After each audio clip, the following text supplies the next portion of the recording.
What's the meaning of comfort station?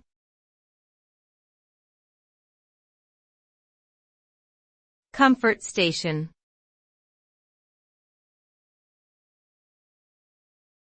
Comfort station.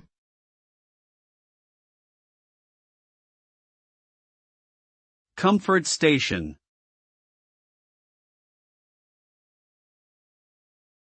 Comfort station.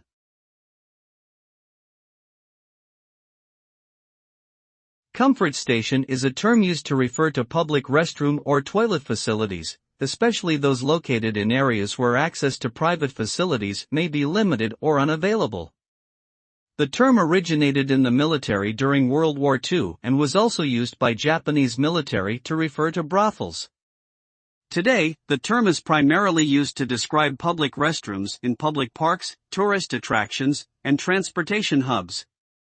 These facilities are designed to provide users with a sanitary and convenient place to relieve themselves, wash their hands, and otherwise attend to basic personal needs.